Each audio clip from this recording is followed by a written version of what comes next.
Christopher Bob Roberts here from ChristopherBobRoberts.com and the Extreme Measures Institute.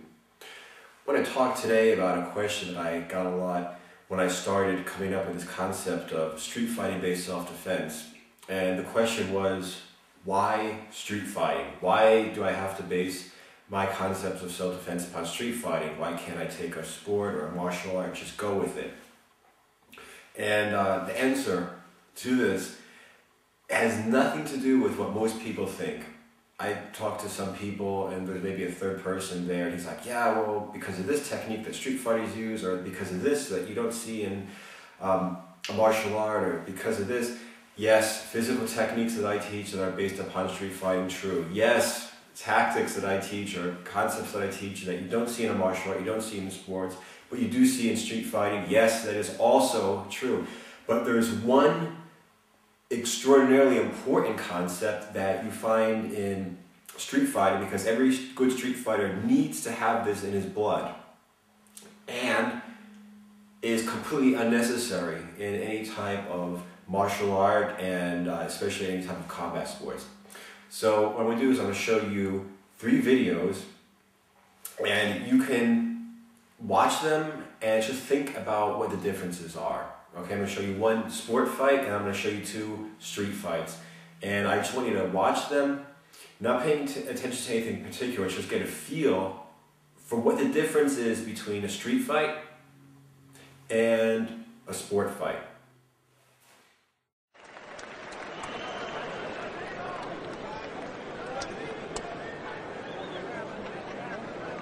Okay. Please. Remember that I said in dressing room, no headbutts, no rabbit punch, no low, and no kidney punch.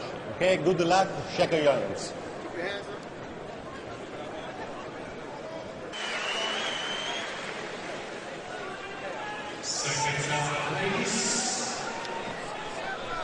Und es geht also um die Psychospielchen vor dieser Weltmeisterschaft im Schwergewicht. Der Rückkehr von Vitali Klitschko, ein Teil dieser Psychospielchen hat auch gerade St. Peter damit geliefert. Der ließ hier seinen WM-Gürtel von Timo Hoffmann in den Ring tragen. Der einzige Mann, der bislang mit Vitali Klitschko über die Zeit gehen konnte. Will man ihn daran erinnern. Alright guys, now I know what a lot of people are thinking, and it's that I really didn't show a fight. Okay? A lot of people are going to think I just showed a bunch of guys standing around and doing nothing, a whole bunch of formalities, and then they kind of started a fight. But what I wanted you to see is this very important aspect of sport fighting. Now, this is the process, okay, of getting in a sport fight that I'm trying to describe to you here. I want you to watch the exact same process. Okay, and this time is going to be a street fight, and it's not going to be a sport fight. So watch the exact same process, the exact same procedures that were being done on the basis of a street fight, not a sport fight or a martial art.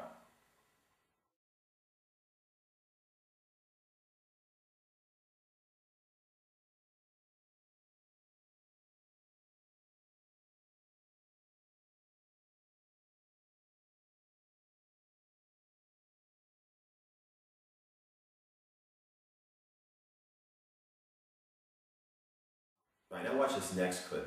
I'm going to show you, for a third time, the same procedure, okay, from pre-fight to mid-fight. And pay attention, because this one's going to be really different. This is going to be a little bit tricky for people to see what's going to come next, okay? You're going to be surprised. Hey, dog, I swear. Why are you swallowing out to me? Oh, bitch! What the fuck? These are all things that you need to consider. You need to consider when you're in a situation. Is there anybody around you? How are they acting? Where are they placing themselves in relation to you? Are they looking at you? Are they trying so hard to not look at you that you realize that they're paying attention to everything you're doing?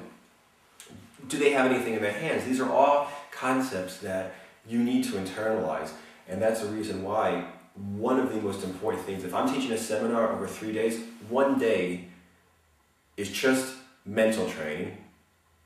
And a large part of this one day is just situational awareness. Just being able to pay attention to your surroundings without burning out, raising and lowering your levels of attention, knowing what's going on, being able to test if something seems a little bit strange, being able to test it to see if it's nothing, or to be able to test it to see if it's a situation where you definitely have to react to, knowing when to strike first. Okay, these are all things that belong to situational awareness. A lot of people say, well, just run away from a fight. You've seen in these two clips, they didn't know they were in a fight until it was too late. It was too late to run away. It was too late to even fight back. They were seriously injured before, they were knocked to the ground before they knew there was a fight. Okay? So going ahead and telling somebody, well, yeah, if you ever get in a fight, just run away. You need to, at the very minimum, teach the person how to realize that a fight's coming in the first place. So like I said, this is situational awareness, the difference between the streets, the ring, the cage, the mat, Nick Dojo. This is the difference between the street and everywhere else that people fight, in quotes. Okay? This is the most important thing. If you want to talk about running away from a fight, you need to teach these people situational awareness. If you want to talk about going ahead and using any type of martial art or any type of fighting skills, situational awareness, because other than that, if you don't use situational awareness, you will be down and out before you even knew there was a fight. All right? This is the absolute positively most important thing ever. Everything, mental and physical training, tactics and techniques, comes after situational awareness. All right, guys. I hope you understand the point that I was trying to make with this whole concept of situational awareness and the difference between street fighting based self-defense and martial arts or martial sport based self-defense. I hope you understand the importance of situational awareness. Right now I'm getting 2 products out. One of them is a product, just an MP3 series that's going to cover all aspects of mental training, including pain tolerance, mentally training physical techniques, and including turning fear into aggression, and also well over an hour of just training in situational awareness. So watch out for that to come out.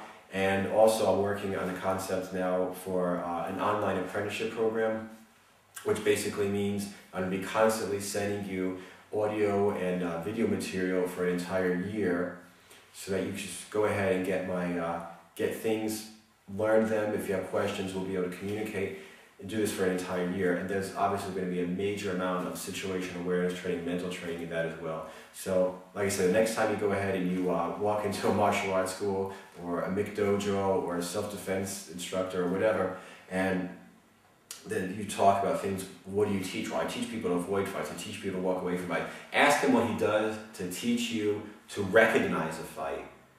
Okay? Because like I said, in these 2 fights, nobody had a chance to walk away, de-escalate, talk their way out of a fight. The fight was over before they even knew it was started. So ask people what they do to teach you to recognize a fight before it even shows up. And if he can't give you a damn good answer, he can't describe a long, lengthy training session that he does for this, go somewhere else, because however good or bad the physical techniques are that he teaches, without situational awareness, it's all worthless.